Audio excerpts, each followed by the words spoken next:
ta lúc nè đăng tế tha chừng ngư suốt để bằng co ở dương ca từ chia bài hà sọp ngày nắng vì mình đang một biểu vậy kha thì mùi chừng ngư suốt ca một bí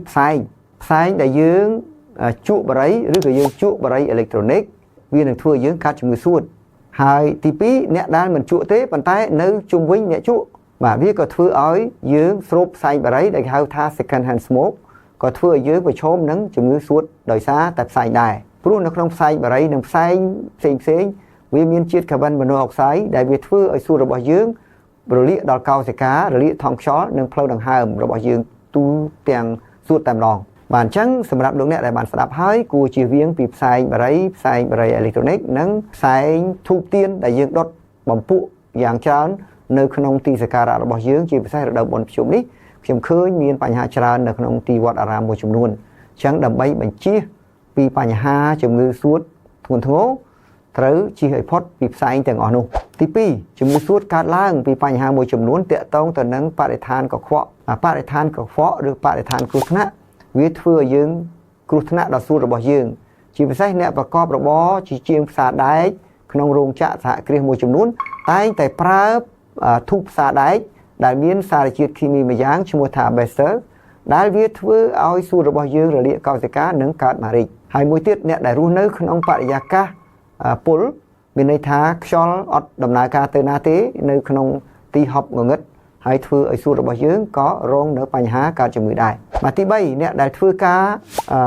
រោងចក្រសហគ្រាសដែលមានទូលីច្រើនដូចជារោងចក្រផលិតសម្ភារៈផ្សេងផលិតស៊ីម៉ង់ផលិតអីជាដើមវាធ្វើឲ្យទូលីច្រើនចូលទៅក្នុងផ្លូវដង្ហើមធ្វើឲ្យសួតរបស់យើងកើតជំងឺនិងរលាកសួតដែរហើយបន្ទាប់ទៅអ្នកដែលធ្វើការនៅក្នុងកន្លែងគ្រឿងផលិតថ្នាំកសិកម្មថ្នាំពុលបាញ់សម្រាប់សត្វល្អិតក៏ធ្វើឲ្យមានបញ្ហាទៅដល់សួតរបស់យើងដែរដោយសារតែបំភាយ molecule របស់ថ្នាំពុលធ្វើឲ្យគ្រោះថ្នាក់ដល់សួតរបស់យើងចឹងហើយបើសិនជាយើងនៅក្នុងបរិយាកាសនេះយើងចាំបាច់ត្រូវការពារឲ្យបានល្អប្រើម៉ាស់ប្រើសម្ភារៈទប់ស្កាត់កុំឲ្យ molecule ថ្នាំពុលចូលទៅក្នុងផ្លូវដង្ហើមរបស់យើងបាទនិងអ្នកដែលរស់នៅក្នុងបរិយាកាសដែលមានអុកស៊ីហ្សែនតិចតួចក៏ធ្វើឲ្យមានបញ្ហាដល់សួតដែរទី4បាទយើងឃើញអ្នកដែលមានបញ្ហាសួតកើតចេញមកពីមេរោគមួយចំនួនជា virus ជា bacteria ហើយនិងពពួក fungi បើវាធ្វើឲ្យរលាកផ្លូវដង្ហើមរបស់យើងរួមទាំងមេរោគដែលបង្កឲ្យកើតទៅជាជំងឺរបេងផង